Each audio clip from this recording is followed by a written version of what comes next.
The plot summary of the documentary The Wild Parrots of Telegraph Hill revolves around the unique life of Mark Bittner, an eccentric semi-homeless man living in a dilapidated shack on Telegraph Hill in San Francisco, and his profound unconventional relationship with a flock of wild cherry-headed connas that reside in the area. The film opens by introducing Mark, who is seen feeding and interacting with the flock of parrots. He knows them all individually, giving them distinct names and recognizing their unique personalities, behaviors, and physical markings, a practice which immediately establishes the deep personal connection he has with the birds. He corrects a bystander, making it clear that the parrots are wild, not his pets, explaining that some were once captive birds who either escaped or were released, but that the majority of the current flock were born wild in the city. He is not paid for this care, it is simply his life's dedication.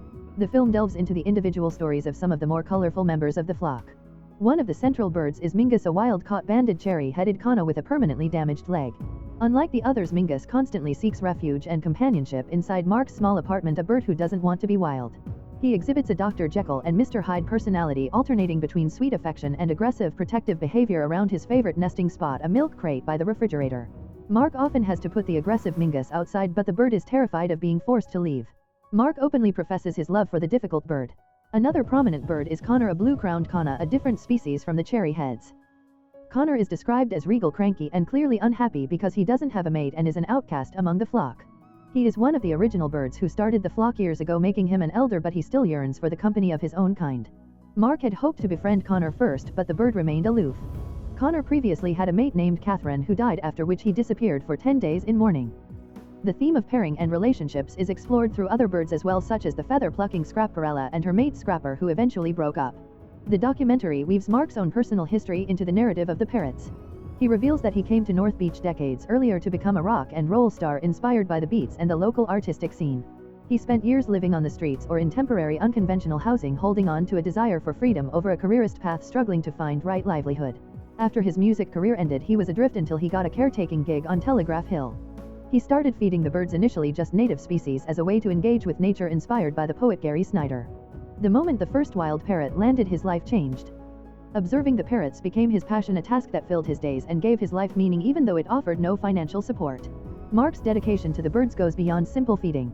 He meticulously documents their lives in a flock diary and takes in sick or injured birds, nursing them back to health. The story of Picasso and Sophie, a crippled pair due to a virus, is particularly moving.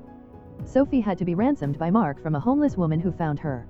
Mark affectionately describes Sophie as a small French girl, exasperated by her big dumb lug Picasso, yet loving. Later, Picasso disappears, likely taken by a hawk due to his limited vision, and Sophie begins to show up alone. Mark observes her apparent mourning, then notices Connor showing interest in the lone Sophie, leading Mark to hope for a new unlikely pairing and perhaps the first purple-headed babies in the flock. Mark, the self-proclaimed St. Francis of Telegraph Hill, realizes early on that no one else is studying the birds. The official bird world ignores them because they are non-native, and the pet trade sees them as escaped merchandise. He has to learn by observation, even initially mistaking the cherry heads feeding the younger totally green connas as a strange ritualistic behavior. Eventually, he realizes they are breeding, which he initially thought was impossible for parrots in San Francisco's climate. The film, with Mark's sense that the parrots' commitment to family and their enduring investment in their young is profound, reflecting the deep emotional investment he has made in them. His life has been given purpose by the flock, and his time spent caring for them is the creative, loving, and meaningful right livelihood he had long been seeking. The documentary beautifully captures the unexpected intersection of one man's search for meaning and a vibrant, unlikely colony of wild birds surviving and thriving in an urban environment. The latter part of The Wild Parrots of Telegraph Hill continues to explore Mark Bittner's deep, almost spiritual connection with the connas, while chronicling his impending displacement and the fate of some of his most beloved feathered friends. The film reveals more about the parrots' complex family lives, particularly the lengthy period young birds spend with their parents, almost an entire year. Mark details his initial incorrect assumptions about fledging, noting that instead of coaxing the babies out, the parents actually try to keep the young birds stuffed in the nest hole until the babies are physically strong enough to burst out on their own. He also highlights the emergence of a hybrid species in the flock, a mix between the cherry-headed connas and a bigger mitered conna named Olive.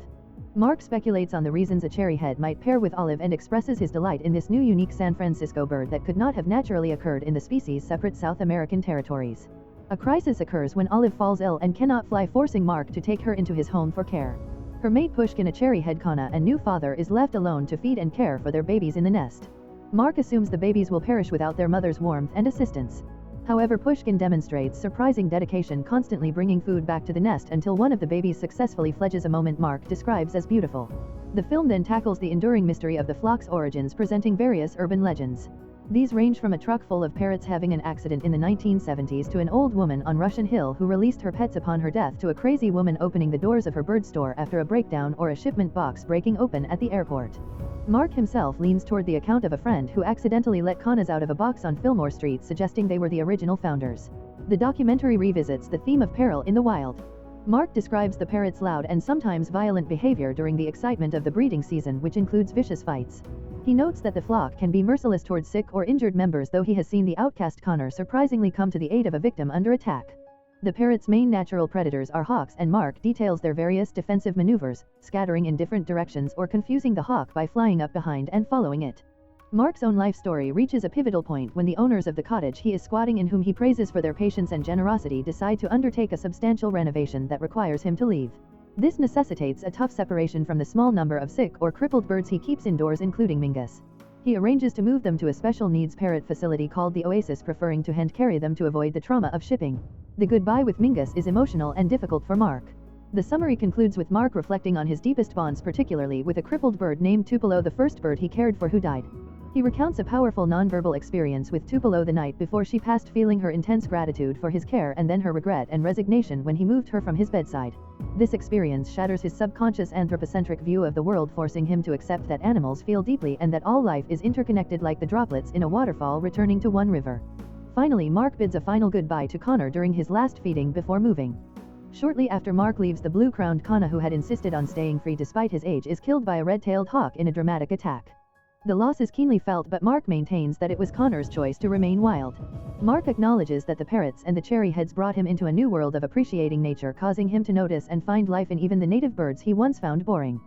The film ends on an unexpected personal note, revealing that Mark and the documentary's director have become a pair. The Wild Parrots of Telegraph Hill solidifies the film's central themes: the depth of interspecies connection, the transformative power of unconventional devotion, and the poignancy of freedom and loss. Mark Bittner's life, once directionless and seeking the right livelihood, finds its purpose in the daily ritual of feeding and observing the wild parrots, an endeavor that requires immense patience and empathy. His commitment goes beyond a hobby, evolving into a spiritual practice where he sees the unique individual personalities of the birds. This is profoundly emphasized by his ability to identify and name every bird, and later by the heartbreaking death of Tupelo, which shatters his anthropocentric view and affirms the reality of animals' deep emotions. As the narrative draws to a close, the fragility of this unique life is highlighted by Mark's eviction from the cottage, the center of his world, due to renovation. This forced departure necessitates the painful task of rehoming his handicapped housemates, including the beloved Mingus, at a special needs sanctuary. The film's final emotional punch comes with the death of Connor, the regal solitary blue-crowned Kana. Connor, who rejected domesticity, is killed by a hawk shortly after Mark's departure, a vivid and harsh reminder that life in the wild while free is not safe. Ultimately, the documentary is a powerful meditation on love found in unexpected places. Mark's journey from a failed rock star searching for meaning to the self-appointed St. Francis of Telegraph Hill is complete. He finds a renewed appreciation for all life, recognizing personality in native birds he once ignored, and finally achieves the right livelihood he sought. The most surprising and tender conclusion, however, is the revelation that the filmmaker who had documented Mark's life for years and Mark himself have become a pair, creating a new kind of family born out of their shared dedication to the wild creatures of the city. The film suggests that true transformation and lasting connection can arise from a simple, unconditional love for the natural world. If you enjoy watching this video, then subscribe to Angel Recaps for the latest movies explanation.